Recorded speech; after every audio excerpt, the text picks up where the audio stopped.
Welcome to Mintel's Little Conversation podcast. Welcome to another episode of Mintel's Little Conversation, where our experts bring you fresh ideas and new perspectives on how consumers eat, drink, shop, groom and think. I'm Andrew Davidson, Chief Insights Officer for Compare Media, based in New York, and today we are talking about Prime Day 2021. As this podcast airs, we will be in the middle of the annual two-day sales extravaganza, and with growth in online shopping during the pandemic and pent-up demand as we emerge from it, this could be the biggest one yet, or maybe not. Maybe we are all shopped out at Amazon and ready to spend our money elsewhere. Well, joining me to discuss what brands and advertisers need to know about Prime Day this year, I have our top retail and marketing experts, Dianna Smith and Leeron Emke in Chicago and Nick Carroll in London. Welcome to the pod. Hi. Morning. Thank you. Happy to be here. Morning. All right, so let's do quick intros. Hi, I'm Dianna Smith, and I'm the Associate Director of Retail and E-commerce, and I have been with Mintel coming up on 7 years. So I've been following Amazon throughout this time and have written a couple of reports on Amazon, so I'm very excited to join the conversation today. Excellent. Welcome. Hi, I'm Leeron Emke. I'm manager on Compare Media Omni, so I specialize in omni-channel marketing. And I've been at Mintel for about 3.5 years now. And, since during my tenure at Mintel, so, during this time, I've been, reporting on Amazon Prime Day and the strategies behind, their marketing and their promotion. So it's been very interesting seeing the evolution of Prime Day since my start here. And I'm Nick Harreltz. So I'm the Associate Director of Grocery and E-commerce Research here in London. And like Dianna, I've written a few reports on Amazon, and I'm excited to see what Prime Day 2021 has in store. Excellent. So we have the right roster of guests to talk about this topic. All right. So let's start at the beginning. Let's start with the story of Prime Day. How did all this begin, and what has Prime Day become for Amazon? Well, I can take that one and provide a little bit of a brief history. So Prime Day actually began in 2015, and it was really in part to celebrate Amazon's 20th anniversary. So this will be its 7th year. And when it initially started, the only goal was to offer a volume of deals that was greater than Black Friday, exclusively for Prime members. And it really did just that. So back in 2015, customers did buy more products than they did during Black Friday in 2014. So it accomplished the goal of getting new Prime members. And over the years, it has continued to outperform itself every year. And it has changed the dynamics a little bit of the way that it brings the sale and the event to market. So it's extended the length of the sale over time. It used to be 1 day, and then it moved to 30 hours, 36 hours, and then now it's been at 2 days for the last few years. And traditionally, it's held in mid-July. Last year, obviously, the timing was delayed and pushed back to October due to COVID-19. And it ended up serving as kind of the unofficial kickoff to last year's winter holiday shopping season. And so this is actually the second time in a 1-year period where Prime Day will be happening. So that's a unique nuance about this year's event. And now with it being in June, that's going to be a new dynamic for Amazon. They've never done anything in June. So it'll be interesting to see how that performs. But over the years, the goal to get more Prime members has worked for them. They currently have 147 million or over that number Prime members in the US and 200 million members globally. So it's a very successful and very influential event, and it motivates consumers to shop and other retailers to get involved too. Dianna, it's really interesting hearing, you provide the background in terms of the early days of Amazon because, it started as just a sale to sell products. And we've really noticed this evolution to Prime Day becoming, this presentation or this display of what exactly you get with a Prime membership. Because, not only have they extended the, actual sale period, but, throughout the time where they announced the dates, they have sales going on in their other shops, like in Whole Foods or, Amazon Go stores. They've also been, promoting their music and their video capabilities. Another very notable thing that they've also done in recent years is have a Prime Day concert where they have very notable artists kind of help celebrate and bring in this Prime Day. So, it's become more than a sale at this point. It's definitely like a PR demonstration of what exactly Prime Day and Amazon is all about, in order to, not only convince people to sign up for Prime just for, the inexpensive products, but just for the experience that a Prime membership has and brings. Sounds like it's evolved tremendously. I want to touch on the timing. You mentioned that, Dianna. I mean, obviously it's now back into its sort of more traditional summer spot, and you said that it's now, but it's 1 month earlier than usual. So any significance about the timing in terms of implications? Yeah, it was interesting because I got notified a couple weeks ago via my Amazon app that it was June 21st through 22nd. Historically, it's always been like the third week of July. So it's very interesting to see it be earlier this year. I think there are a couple different theories of why that is. It could be Amazon trying to dismantle the competition during this time by having the sale be earlier. I personally think it's because Jeff Bezos is leaving his position on July 5th. So he wants to make sure that he's a part of this last Prime Day and make sure it goes over well, right? But, the other thing that having, Prime Day earlier brings to Amazon, really help equip them with success, is that June is Pride Month. So it also helps Amazon elevate, LGBTQ, merchants and products. This time period also comes right after Juneteenth. So it really helps bring in a lot of different voices into Prime Day and really help elevate different demographics for this period and hopefully attract new customers during this time. We have a global audience. Would you mind explaining Juneteenth, Leanne? Yeah, of course. So Juneteenth, it is on June 19th, and it is the, anniversary of the recognition of when, all Black persons in the United States knew that they were emancipated from slavery. So there was, about a 2-year period where slaves in Texas were unaware, that they were freed. So it marks the day that truly all people in the U.S. were freed from slavery. So I can give some context in terms of the timing in the UK, and I think all of Leren's points sit well, in particularly around Pride. But I think there are a few aspects that make it a bit of an odd timing for the UK and indeed Europe.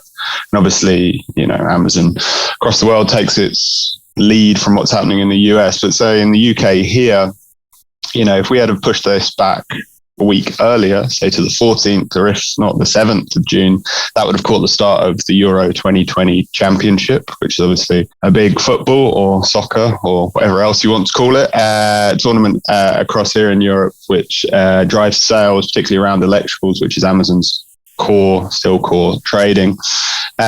We also, in the UK, the 21st would have been what has been dubbed by our press Freedom Day. That's when the majority of COVID restrictions was to be removed.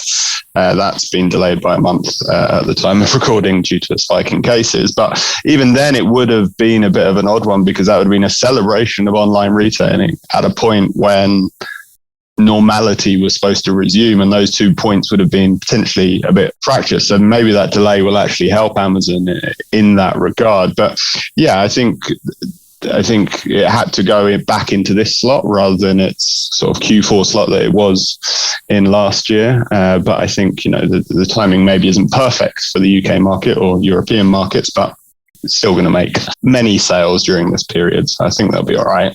Yeah, I can't imagine how it must be extremely challenging to try and find the sort of perfect date when, obviously this is not just the US and the UK. There are multiple countries around the globe that are participating in Prime Day this year. So, yeah, I can't imagine being able to find that perfect date. But they've gone with it, and, we'll see.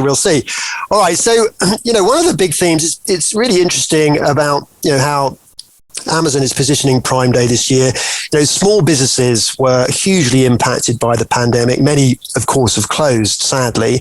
Might, of course, be a different picture when you think about small businesses that sell their products on Amazon. I think, obviously, one of the standout messages coming with this year's Prime Day is this Support Small campaign and Amazon's commitment to investing $100 million to help small businesses.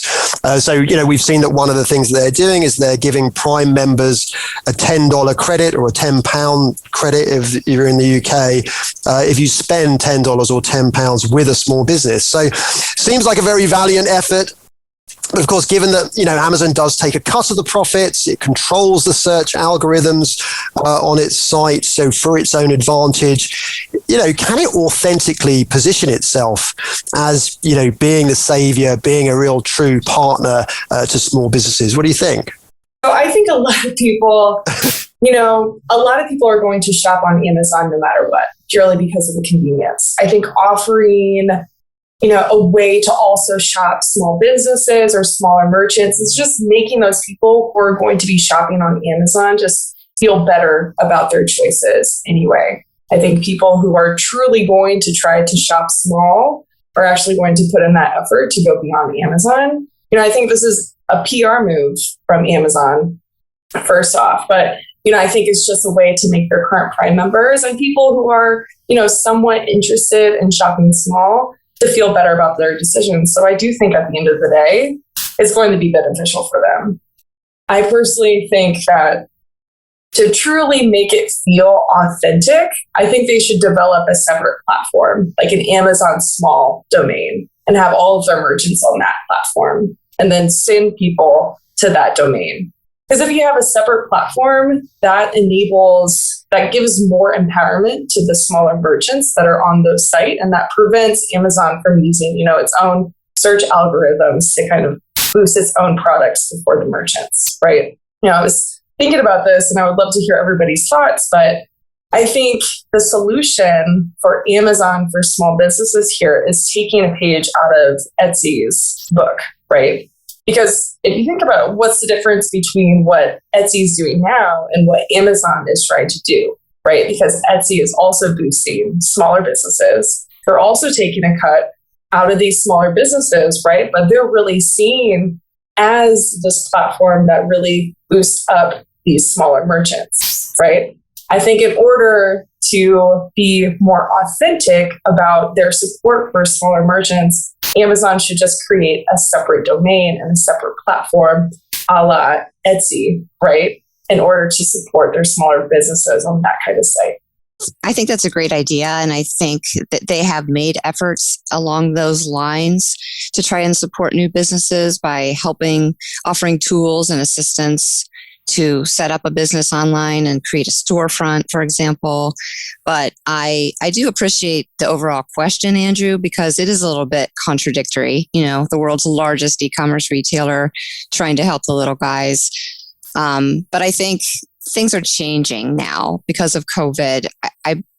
For instance, a lot of small businesses and even other companies that wanted to remain independent of Amazon have come to realize that they might actually really need Amazon in order to survive the pandemic, and they needed to partner up with them and start to sell on the platform. And Amazon really does need to position itself as having a genuine intention and to show that it is using its influence to help other businesses, because it is really important to provide that influence, that power in a productive way. And I agree with Leanne in that the brand does need to change its perception. So I do think a lot of this is influenced by wanting to change perceptions. If you look at our own Mintel data, we can see that 2/3 of our consumers think that Amazon drives other companies out of business. So that is a popular opinion. So I think they are looking to try to prove that they're not the bad guys, and that they're trying to take their influence that they have and make it useful and productive and helpful.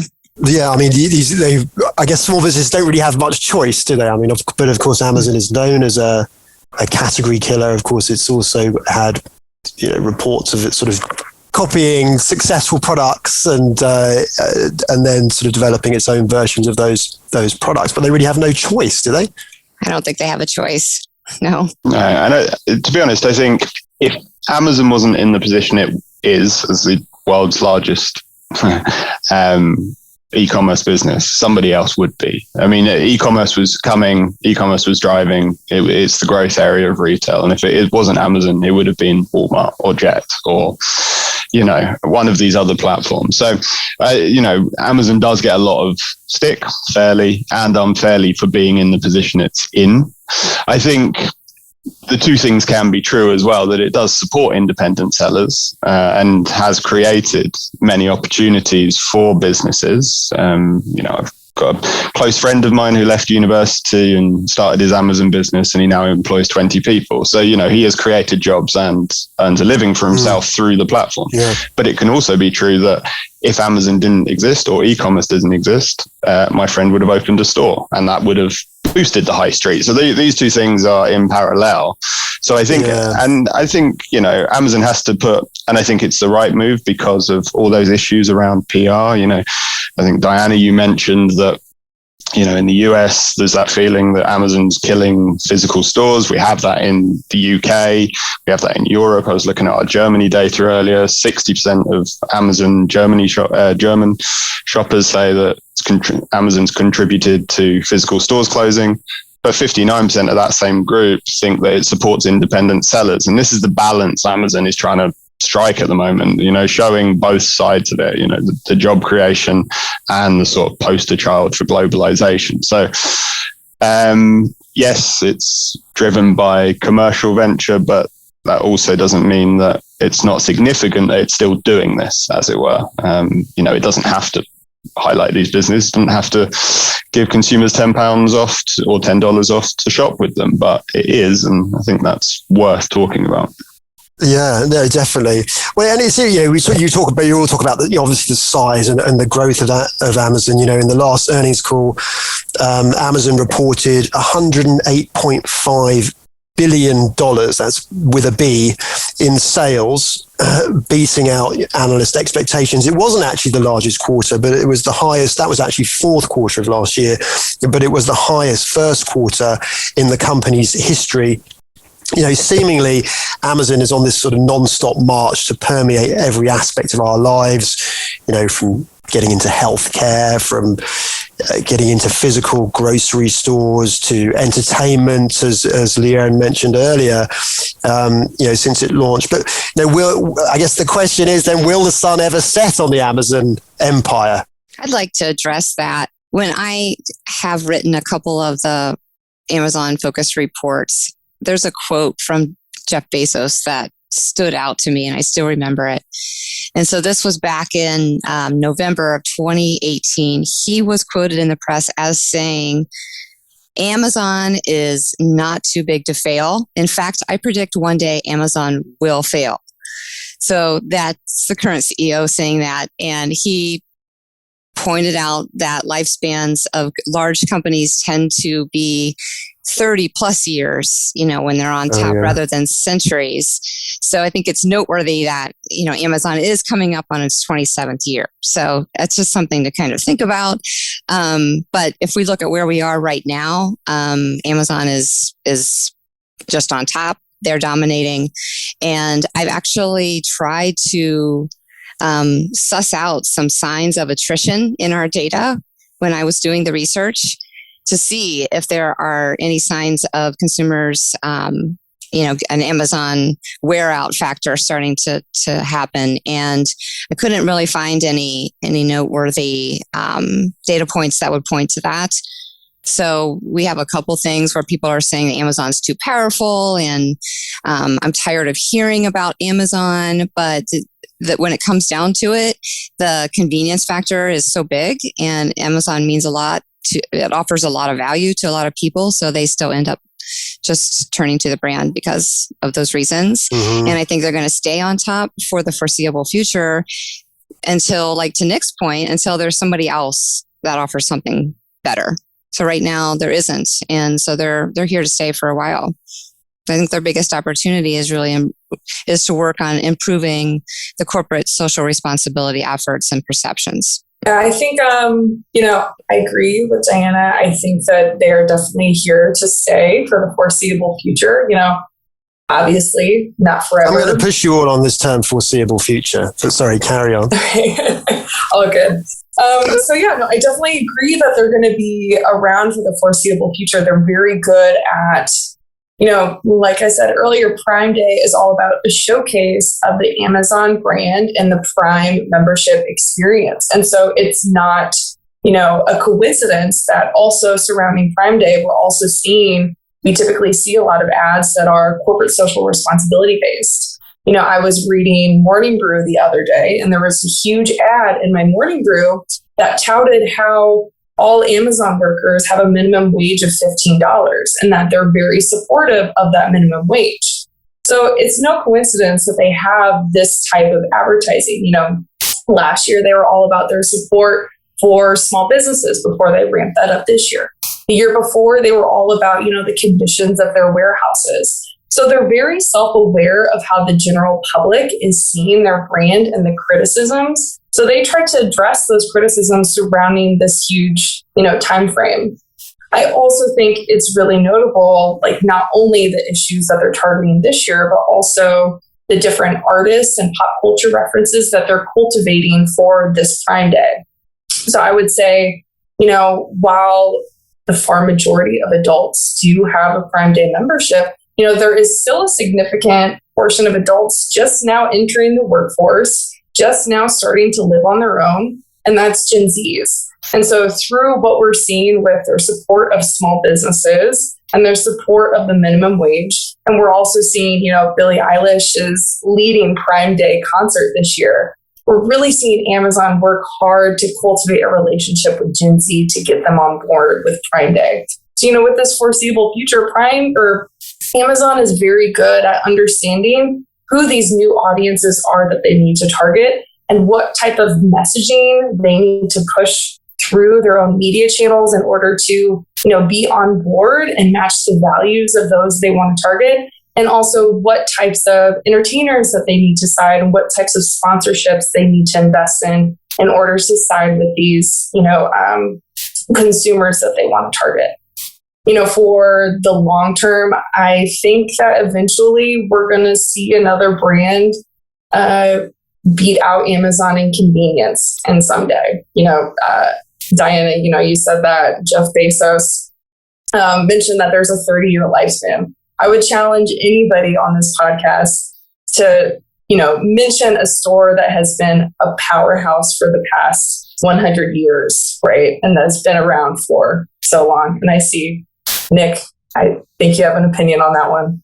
Well, I come from a land of many businesses that have been about for a number of years. So I think Tesco celebrated its centenary the other week. Sainsbury's, John Lewis, Selfridges. There are many businesses here in the UK that have at least done 100 years, if not longer. But that's not 30 years as a startup compared to that. Indeed, yes. But we're old over here. But yeah, I think 30 years is probably doing Amazon a disservice. I don't see imminent collapse, but with any business, there's peaks and troughs. I think Amazon is very much in its growth stage. It's only been 5-6 years since the business turned a profit. This is early days for the business, even though it's conquered an awful lot. But so there'll be more difficult times ahead. I think diversifying the portfolio, as I think Andrew alluded to, into pharmacy, into other areas, insulate it. I think for me, the two biggest challenges for the business come from two aspects at the moment: is sort of death by 1,000 cuts on the marketplace front. So as e-commerce has grown, a lot more businesses are selling online and a lot more entrepreneurs are starting online rather than starting in physical. And that means that the growth of platforms, of marketplace type platforms, as Laren mentioned earlier, Etsy, provides opportunities to not just sell through Amazon, so through many other different areas. And if Amazon loses a significant portion of that, that's a significant part of its business. I think over 50, nearly 60% of its sales by volume are marketplace sales. So that would be big. The other is behavior shift in terms of how consumers shop and how they want to shop. Now, online's not going anywhere, but I think we are seeing the start of something in those Gen Zers, the 16 to 19-year-olds, around conscious consumerism in terms of thrifting, in terms of looking to the past, etc. That Amazon, as the sort of poster child of that globalization, is not necessarily perfectly aligned with. So, again, not to mention Etsy for the third time in 5 minutes, but last week they bought Depop, which is Italian, but it's based in London, startup for fashion secondhand. And that speaks to that Gen Z audience. It's essentially a social media platform where you can trade clothes. That's exactly the sort of growth area within that younger consumer base that Amazon doesn't necessarily have a handle in at the moment. So I think those two aspects, change in behavior and much more choice, could chip away. But Amazon has such a commanding lead, it can afford to lose 5 to 10% of market share and still be the biggest retailer in the world. So it's not going anywhere now, but yeah, I find it's fascinating because I think it's difficult to see the trajectory of a business when it's in its ascendancy. If you think of like in the US, of course, brands like Sears, I'm sure we wouldn't have seen, years ago, the decline in a brand like that. But, you've got, obviously you've got all of these challenges coming, whether it's the labor aspect that Leanne mentioned, is the changing, shifting demographics. I mean, one thing I think about is often, one thing that often brings companies down is when they do expand into so many areas and they don't retain their sort of true core expertise. But that doesn't seem to be an issue for Amazon. They seem to be expanding into all sorts of areas and maintaining a successful trajectory. I would like to challenge that statement, Andrew. I think that they have expanded into many different categories, but I think they have a very stellar PR team that's able to promote when they're successful, but also, able to kind of hush down any sort of voices when something's not successful. I think Amazon definitely has deep pockets to venture into any type of business, and I think that they have tried. But I think that we're only seeing a portion of what has been successful for Amazon. Well, and that's the second time you pointed out the huge, obviously, PR effort that goes into this, which is a great point. I mean, it's no mistake that we have this perception that Amazon has been very successful in, quote unquote, every field they've gone into, right? And it's no mistake, it's very purposeful that when we hear Amazon try to, disrupt a certain category, that there's buzz on whether or not they're going to ruin that category, or they're going to be kind of the monopoly in that field. But the reality is that they've tried to disrupt everything, but not everything has been successessful. I'd like to point out to, the group that Amazon launched a phone, I believe back in 2016 or so, but good point. Nobody's heard of this phone since. Yeah. So they lead one of their core values, really, or guiding principles, I guess, if you will, is to be fearless. And so they do try anything. And that's part of what makes the company successful, this fearless mentality. But they also are smart enough and savvy enough to, they like to say, fail fast. So they want to understand quickly if they're not going to be successful in a certain area, or if it's not going to pay out for them, and they'll exit anything that they deem to not be a future endeavor quickly. So I think that's a lot of companies try to hang on and keep changing iterations of an initiative, and Amazon doesn't do that. So that's part of their overall success, I think, is the ability to identify what's right for them and what's not. Yeah, I think any business shouldn't be afraid to fail. I think throwing good money after bad is the killer of a business, and Amazon gets out of markets quickly. It doesn't have a place to be in, or it's not working. And I think the day Amazon stops innovating is the day it dies, and the day it stops failing is the day it dies. And I think Amazon has been, at least from the UK perspective, the absolute leader in terms of not being afraid to try things and to put money into areas that are growing and bet big. And I think too many too much of retail has been too risk averse over the last 20 years. And that's why so many businesses are in danger now, because they didn't invest in e-commerce, or they didn't invest in these core areas. So yes, it fails a lot, but I think that's good.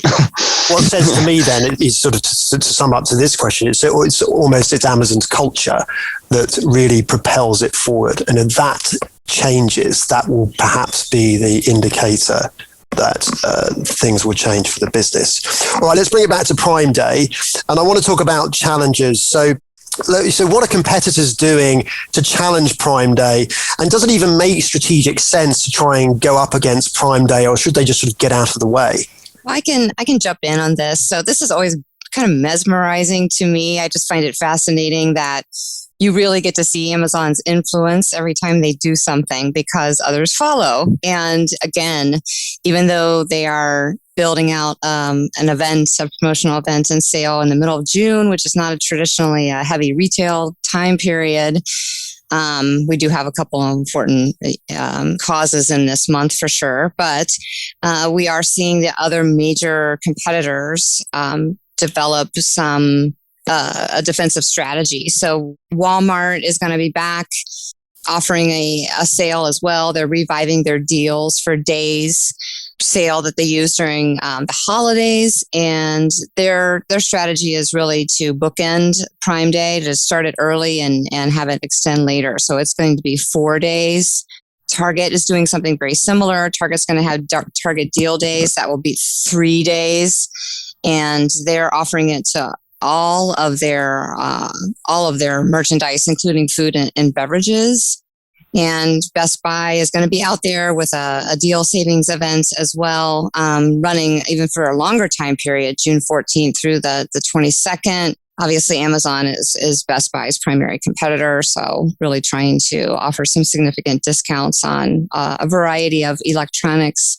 And as far as should they be doing this, I think it goes back to kind of what we asked at the beginning about how can Amazon be authentic and try to help some small businesses? Amazon has to do that. My opinion on the competitors is I think they have to respond. I think it's to their advantage to do so, because Amazon creates an influence, causes other people to shop at a time when maybe they wouldn't normally be shopping. And so it's an opportunity to capitalize on extra people in the market. And so I do think that it's to their benefit to ride the coattails around Amazon. I am surprised that we haven't seen anything from Walmart yet relative to a new deal or a new benefit or something with their Walmart Plus subscription service. So I'm kind of waiting to see if there's going to be some new news here coming soon along those lines.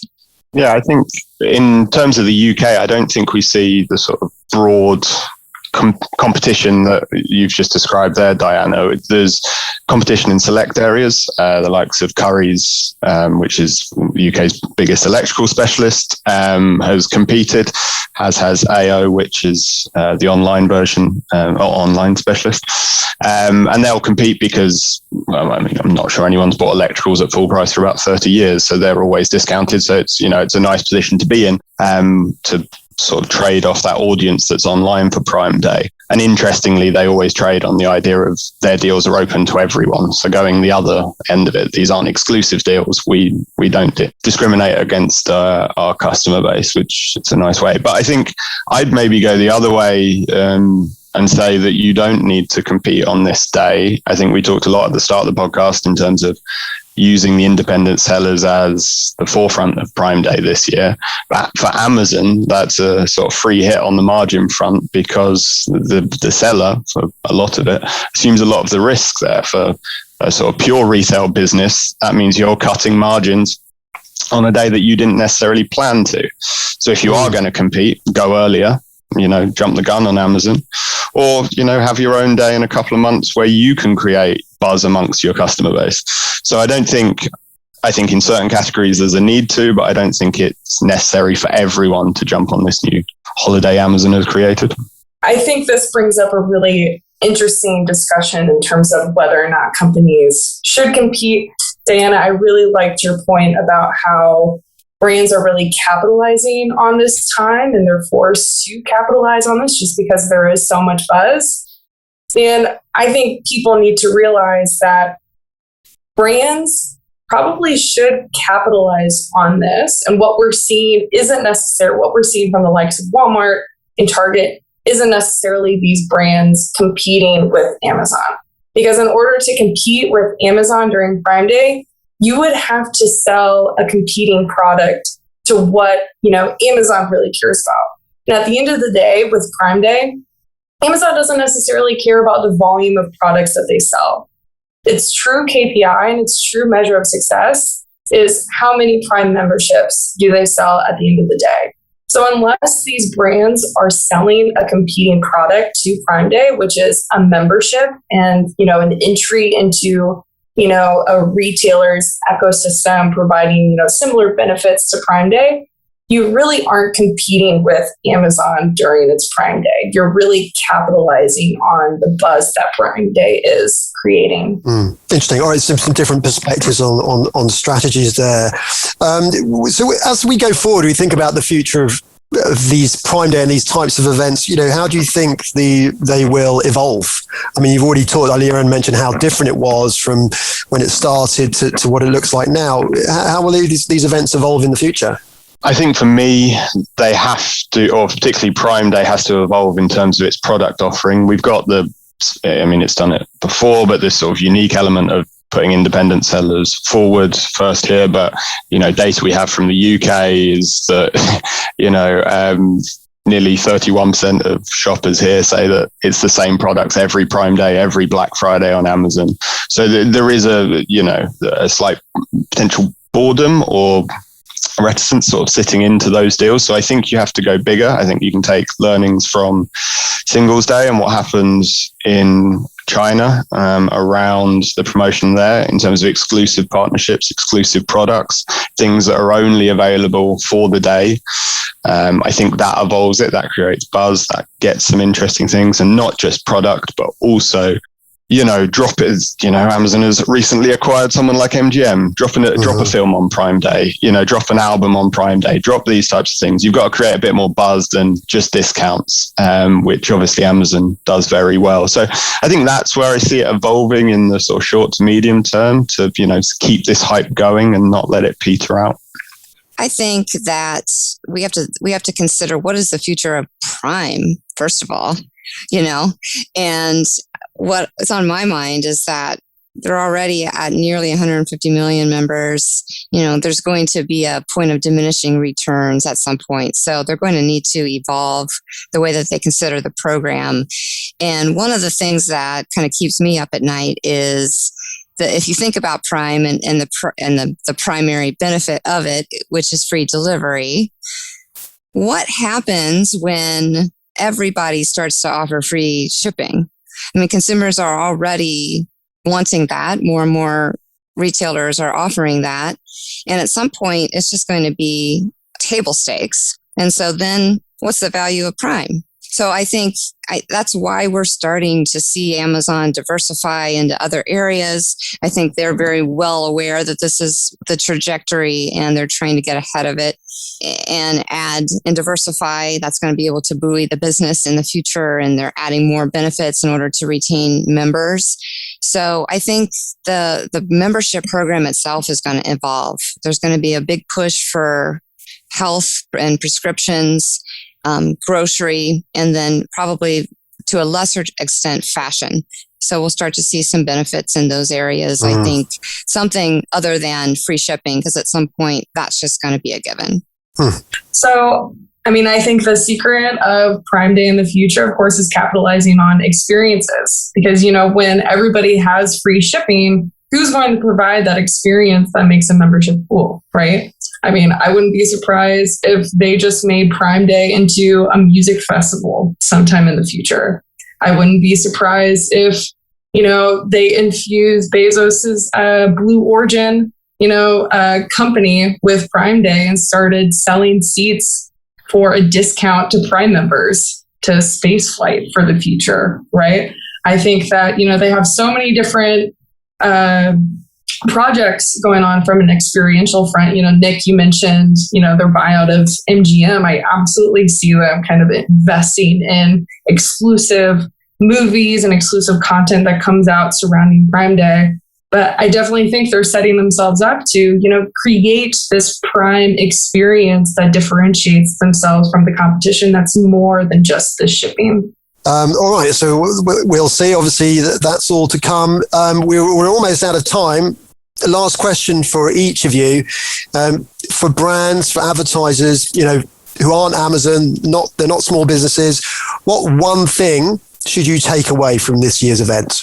That's a tough one, Andrew, but I will say that I think it's important to just pay attention to and watch closely what the competitors do and how the consumer responds, especially during this time frame, because that's going to give some indicators for what we might be able to expect for the second half of the year, especially around very quickly coming up back to school time period and the winter holiday shopping period. So that's kind of the more immediate consideration in the short term, but then also just from a bigger perspective to pay attention to Amazon's messaging and watch how such a behemoth corporation like this with some bad rap, and some PR issues, how they maneuver through that in order to position themselves as a brand that's more emotional and human and genuine. Because I think others might be able to learn from that.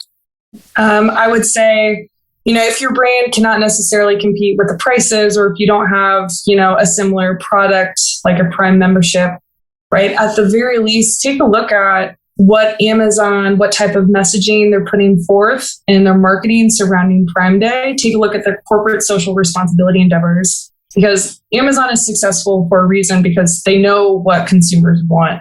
And so this messaging that we're seeing right now reflects what current consumers are asking for. So I think if you pay attention to what kind of values they're standing behind and implement that into your own business, and that better sets you up for success. I would say that Prime Day should remind all businesses that the most important person in their business is the customer. I think for a business of Amazon's size to still be doing a very customer-facing event in the way that Prime Day is, even if you have to pay for ticket to entry, I think shows that, even when it looks like you've monopolized markets, you still have to serve that customer. You have to know what they want, to Lauren's point, and you have to provide the services that allow that to do that. And to add on to that, Amazon is also a service provider. Those marketplace sellers are also its customer. So again, this is a day to give back to them by putting them front and center and bringing greater awareness. So yes, always be customer centric in anything you do. Excellent. Well, I think that's a great way to end it. Okay, you heard it here. Thank you, Dianna, Leanne, and Nick. Thank you for listening. If you enjoyed the podcast, don't forget to rate and review us. We will catch you on the next episode of Little Conversation. If you want to know more about Mintel, who we are and what we do, head over to mintel.com and follow us on social media. We're on LinkedIn, Instagram, Twitter, and Facebook. And check out our blog for even more insights from our analysts. Bye for now.